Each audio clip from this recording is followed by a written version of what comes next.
décide de ma légitimité à part moi-même. La vidéo, elle pourrait s'arrêter là, en fait, tout est dit, mais je vais quand même élaborer un petit peu parce que sinon, c'est pas très drôle. Dès que je fais une vidéo un petit peu clivante ou alors sur un ton décalé, un ton humoristique, je vais avoir, alors bon, parfois je vais me prendre des insultes, etc. Ça, c'est bon, on a fait le tour. Mais je vais aussi avoir des peut-être pseudo, je n'en sais rien, professionnels dans le monde du coaching ou de la thérapie qui vont venir m'écrire en privé ou parfois laisser des commentaires pour dire oh là là, c'est quoi cette posture de thérapeute? Oh là là, les formateurs de PNL n'ont qu'à bien se tenir. Des choses et venir remettre en question ma légitimité. Personne ne décide à ma place ce que je suis légitime d'être ou de faire. Ça ne regarde que moi. Je n'ai pas besoin de prouver que je suis légitime en tant que thérapeute, coach, guérisseuse, faire des guidances, etc. Je n'ai pas besoin de ça.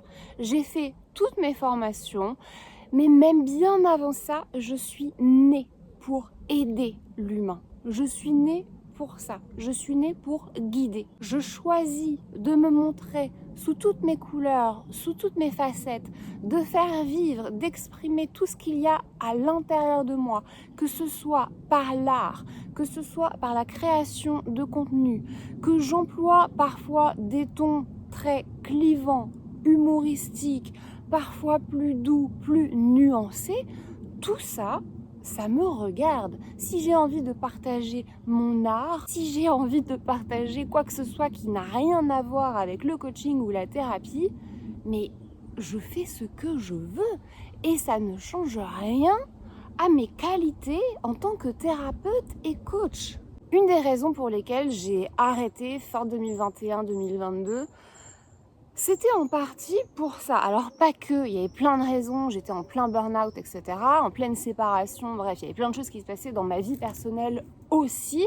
Et justement parce que je suis consciente qu'il y a des périodes où je ne suis pas en mesure d'accompagner, je me retire parce qu'à aucun moment, si moi-même je ne suis pas bien en moi, je ne vais pas aller accompagner d'autres personnes. Je ne vais pas aller transmettre mes énergies qui sont plus sombres à quelqu'un d'autre. Donc, je m'étais retirée tout en sachant que j'allais revenir à un moment ou à un autre. Parce qu'encore une fois, ça fait partie de ma mission de vie. Mais j'avais arrêté parce que au début, quand j'ai commencé en 2019 et 2020, quand vraiment je me suis orientée vers les joueurs de poker à l'époque, il y avait quasiment personne qui était là, encore moins sur les réseaux sociaux. Il y avait Pierre Gauthier, mais qui n'est pas du tout sur les réseaux sociaux. Il y avait Rémi Epinou, mais à l'époque avait pris sa retraite, maintenant je ne sais pas trop ce qu'il fait. Mais il y avait quasiment personne d'autre en dehors de Stéphane Matteux qu'on voyait un peu dans la tête d'un pro, etc. Sur les réseaux, personne ne prenait la parole, personne ne faisait ce que je faisais à l'époque. Et petit à petit, il y a des personnes qui se sont mis à faire la même chose. Il y a de la place pour tout le monde, ça, c'est pas un sujet. Là où je veux en venir, c'est que, à l'époque, je me suis retrouvée un petit peu justement, comme en plus je sortais de ma première formation, mes deux premières formations, donc 2019 et 2020, j'étais un peu, même si je m'étais approprié tout ce que j'avais appris, j'avais déjà ma manière à moi de travailler et de m'exprimer, mais j'avais un petit peu cette étiquette justement de la posture de coach, de la posture du thérapeute. Mais en fait, on ne peut pas vivre comme ça dans la vie de tous les jours, c'est pas possible. Alors certes, il faut l'avoir avec ses clients, en séance, mais en fait sur les réseaux sociaux, non, moi ça ne me convenait pas de me sentir complètement bridée, justement parce que je devais avoir, il y avait cette injonction d'avoir cette fameuse posture de thérapeute, posture de coach. Moi, je ne suis clairement pas une personnalité vanille.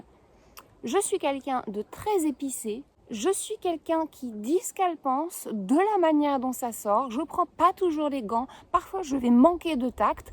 parfois je vais être plus douce et c'est comme ça. Mes amis, ma famille le savent très bien. Aujourd'hui, ils me voient sur les réseaux telle que je suis vraiment. Et c'est terminé de me brider pour faire plaisir à je ne sais quoi ou pour respecter des injonctions, etc. La légitimité, dans tous les domaines, pas forcément qu'au niveau professionnel, c'est quelque chose qui nous appartient à nous.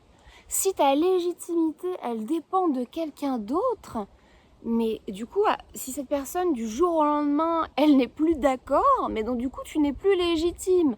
Non, penser comme ça, c'est pas possible. Il n'y a que toi qui peux décider si tu es capable de faire quelque chose, si tu es capable d'être ce que tu as envie d'être.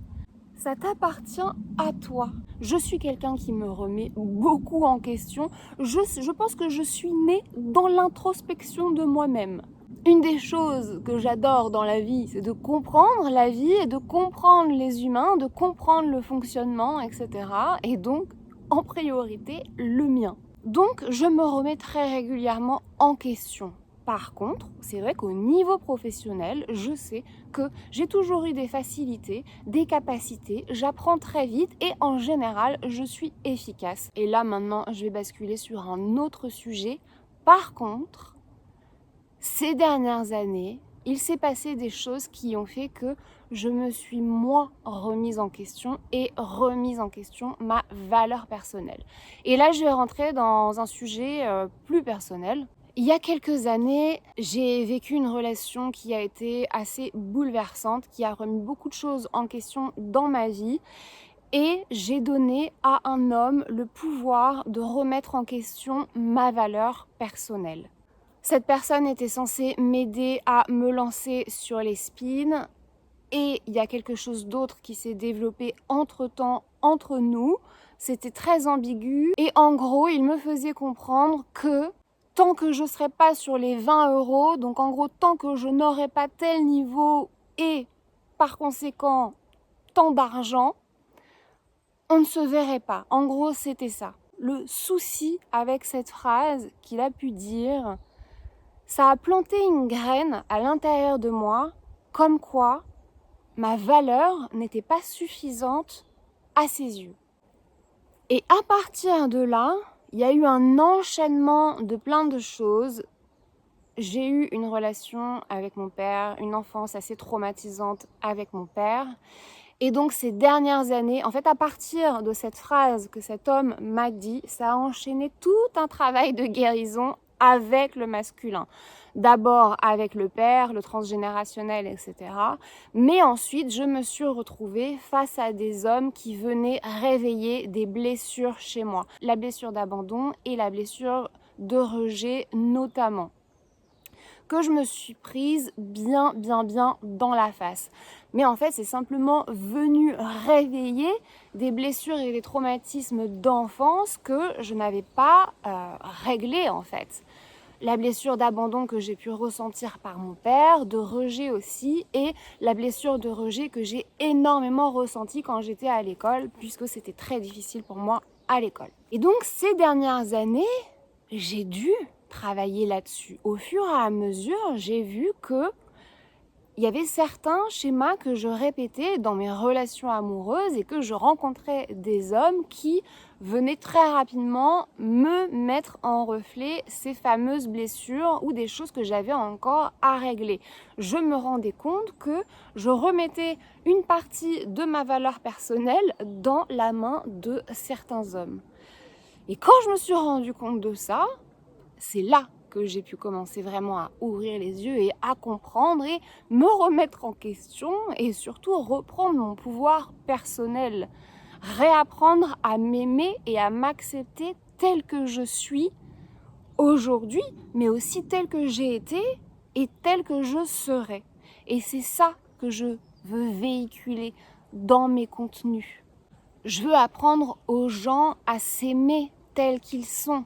Je veux leur apprendre à se libérer en fait des mémoires du passé qui décident de leur présent, qui créent des blocages dans tous les domaines, dans le domaine professionnel, dans le domaine financier, dans le domaine amoureux et dans le domaine de l'intimité. Puisque c'est vrai que sur Instagram, c'est un domaine dont je parle beaucoup, la sexualité. J'ai d'ailleurs fait une vidéo quand je parlais de l'abstinence. J'ai été abstinente pendant quasiment 1 an parce que justement, j'étais dans la fin un petit peu de ce parcours de remettre le masculin à sa place et moi de réintégrer ma place à moi et d'arrêter de donner le pouvoir que je donnais aux hommes de ma vie. Je vais refaire un aparté sur la légitimité. Hier, je discutais avec mon ami Florian Noutsos qui m'envoie une photo d'un livre sur Amazon qui s'appelle La salutation de l'anus au soleil, quelque chose comme ça, absorption anale. Alors, on rigole, etc. Mais à aucun moment, par contre, on s'est permis de juger la légitimité de ce monsieur à parler de ce sujet. S'il a été trouvé des secrets profonds au fin fond de son trou de balle, mais tant mieux pour lui. Il s'est spécialisé dans la scrotomancie, la vulvomancie, la clitomancie, etc. Mais écoutez, qui suis-je pour remettre en question sa légitimité ? Personne. À aucun moment je vais venir toquer à sa porte ou lui envoyer un message en lui disant « dis donc, qu'est-ce que t'en sais toi que on capte les rayons du soleil par le trou de balle ?» Moi j'en sais rien, hein, il a peut-être raison. Les gens qui font ce genre de commentaires, alors qui font des insultes ou qui viennent écrire des petits messages comme ça en disant « dis donc, la légitimité d'être thérapeute, blablabla ». Bon. Et en fait, la posture, c'est vous hein, le problème, c'est pas moi. À aucun moment, on fait ça en fait, à aucun moment. Quand on est quelqu'un de sain d'esprit, thérapeute ou pas, on ne vient pas dire ce genre de choses en fait. Quand on n'est pas content ou quand on n'est pas d'accord ou quelque chose comme ça, mais on vient pas en fait le dire aux gens. Jamais dans la rue, tu vas venir voir quelqu'un en lui disant bah dis donc j'aime pas comment t'es habillé hein. Oh bah dis donc, par exemple tu vois un thérapeute, je sais pas, boire un verre de vin parce que c'est pareil apparemment les thérapeutes, ils ont pas le droit de boire d'alcool. Et tu vas pas aller le voir au bar et lui dire dis donc madame ça fait pas très thérapeute hein.